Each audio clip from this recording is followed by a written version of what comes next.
Good morning, dear students. We are again back in your own platform of Biology Degree with our next topic, structure of female reproductive system. In this basic lecture, we are only going to talk about the parts of female reproductive system and the main topics adjoining them. So let's start. This is a made diagram for your better explanation. Basically, female reproductive system or female reproductive tract has the following organs like ovary, fundus, fimbriae, fallopian tube, which is also known as beta oviduct. So let it clear that fallopian tube is also known as fallopian tube or oviduct. These are the same synonyms of each other. After this, the cervix, the walls of endometrium.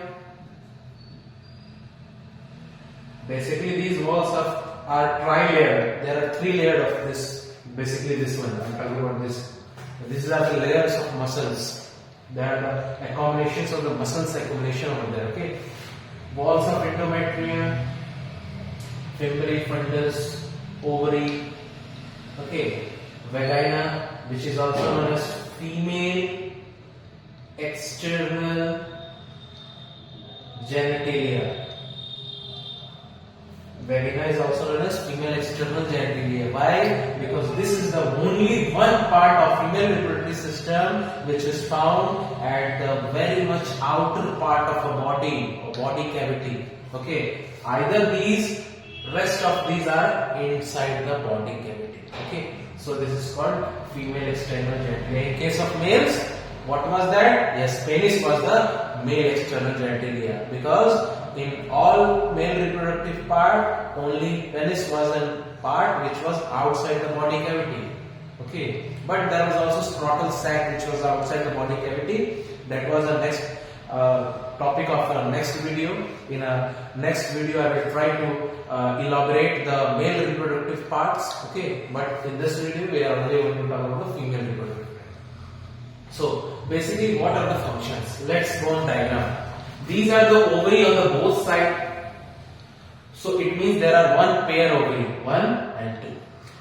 On the 14th day of menstrual cycle, on the 14th day, I am talking about the ovulatory day. Yes, because we know that in a female's body there is a reproductive cycle periodically going in every month.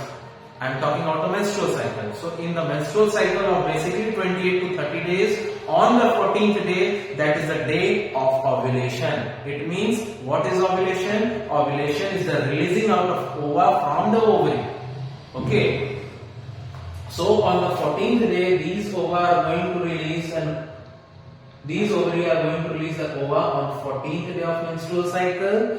And these ova are getting captured by these finger-like projection. This finger-like projection is called fimbriae. So these fimbriae are going to capture this ova on 14th day, and this ova will reach inside the fimbriae, and through by this funnel shape, this funnel shape full from this part to this part is called oviduct or fallopian tube. But further, this fallopian tube is also divided into 3 parts. First, this part, this specific part, ampulla, where this ova is going to be finally targeted, and this bent shape, U shape, which is called, this bent shape is called infundibulum. This is called infundibulum. And finally the fimbriae. It means fimbriae, infundibulum and ampulla. Together these 3 makes the fallopian tube, or we can also say that oviduct. And this fallopian tube is a site of fertilization where the sperm and ova are going to meet. So what happened? The 14th day, the ovary has released this ova and being captured by fimbriae, and from this funnel shape, these ova is being travelled till the ampulla. This is a part of ampulla.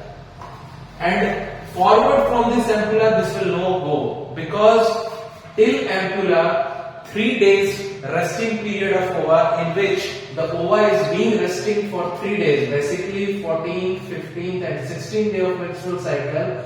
In between, if sperm has reached the ova, it means the ampulla for the fertilization. Then there will be a fertilization, the formation of zygote, then after embryo, and further all the process till the parturition. But what happens if the sperm does not reaches in between these 3 days? If the sperm does not reaches in between these 3 days, basically the 14th, 15th and 16th, these ova will automatically degenerated and come out from the female reproductive tract in the form of menstrual flow with some menstrual bleed and mucus also. Okay, so basically the some important date-wise events are 14th day of menstrual cycle, which is called ovulatory day. What happened on this day? The ovary is going to release the ova in the coelom cavity, because the space between ovary and fimbrium, I am talking about this space, this hollow space, this blank space is called coelom cavity. So what is going to happen on 14th day? This is a very important date for a menstrual cycle for a lady or a girl. On 14th day, ovary is going to release the ova. What happened on 15th, 16th and 17th day? So in these 3 days, ova is going to be in a rest position for the waiting of sperm in the ampulla, and the exact place, exact location on which ova is being rested or waiting for the sperm is called ampulla. So ampulla is an exact site of fertilization. And there are two conditions. First, if sperm get met by ova, it means sperm has arrived or reached in between these 3 days. So what happened? There will be formation of zygote and all the process will be naturally till parturition or a delivery of baby. But second case, what happened if the ova is not being fertilized by sperm in between these 3 days? These ova will be degenerate and come out from the female reproductive tract in form of menstrual flow. So there can be two conditions. One, the sperm has fertilized ova. Second, sperm has not reached in between that 3 days. So these 3 days of menstrual cycle are highly consumptive, means a maximum risk of getting fertilization or giving birth to a baby or a fertilization is maximum in these 3 days. Is it clear? And we know that about vagina. Here this will be the platform for receiving the male external genitalia, penis. This penis will be till the cervix. What is the function of cervix? Cervix is nothing but giving a nutrition to the sperm. Cervix will provide the nutrition to the sperm that sperm can reach by swimming till ampulla. Okay, so basic function of cervix is to providing nutrition to the sperm that sperm might reach after swimming, because we know that sperm needs very much energy to reach ampulla, because till ampulla he have to reach, sperm has to reach for the fertilization.